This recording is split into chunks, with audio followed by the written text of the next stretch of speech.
The Chinese government is just a bunch of toddlers in suits. Change my mind. You, my friend, cannot change my mind whatsoever, because today's video should be titled Full-Blown Cowardice Strikes Again, because little Johnny has just made himself a laughing stock. He's good at playing the clown, I'll give him that, but here we see Mr. Cena begging for his place in the elite's world. See, it wasn't bad enough that little Johnny gave the CCP a sloppy blowy, but he also begged for more in their own language. Does it get any more pathetic? I am going to play this for you just so you can see for yourself. Roll it.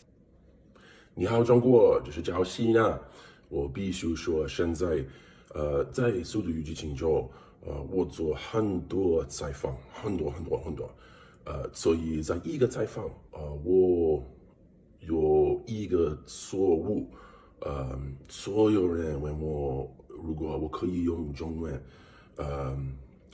速度与激情就有人给我很多资讯 information，所以很多采访，很多 information，我有一个错误，我必须说，现在就是很重要。我爱更尊重中国，更中国人。我很抱歉对我的错误，对不起，我很抱歉。你必须了解，我很爱，很尊重中国跟中国人。不好意思，再见。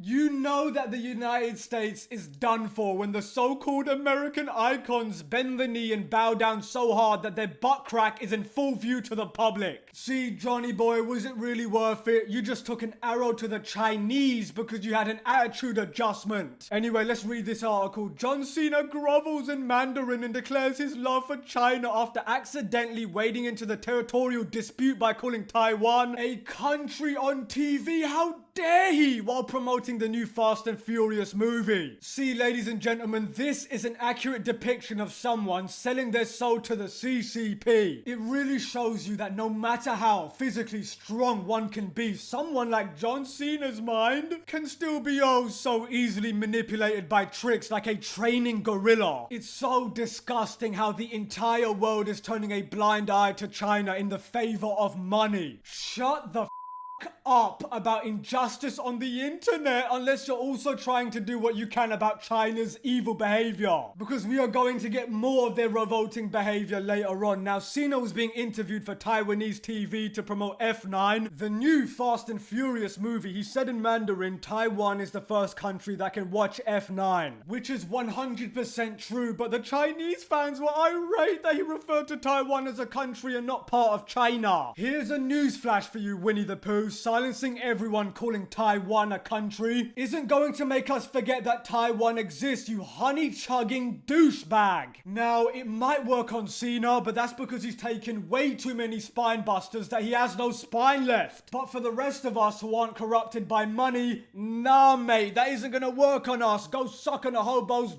cheese. Anyway, they flooded Weibo, I think it's Weibo, I don't know, where Cena has 600,000 followers with complaints. Taiwan sees itself as an autonomous democracy and nation, but China considers it a Chinese territory that they will reclaim. Cena found himself at the heart of the complex issue and issued an apology on Weibo in Mandarin, and he groveled, I love and respect China and Chinese people. I'm very sorry about my mistake. It is the latest example of Hollywood and big business bowing to China for fear of retaliation. Fast and Furious 9 smashed through the box office during its May 21st release in China last weekend, raking in $148 million. The next time, ladies and gentlemen, I meet a Chinese person, I'm going to say the T word. Because remember, to really trigger the CCP, just say Taiwan. And I should also mention that the CCP is who the SJWs aspire to be, because trust me, they are really jealous that China can do this with zero retaliation. Never forget that these people want this kind of government all over the world. Notice that the same clowns going around calling anyone who merely disagrees with them a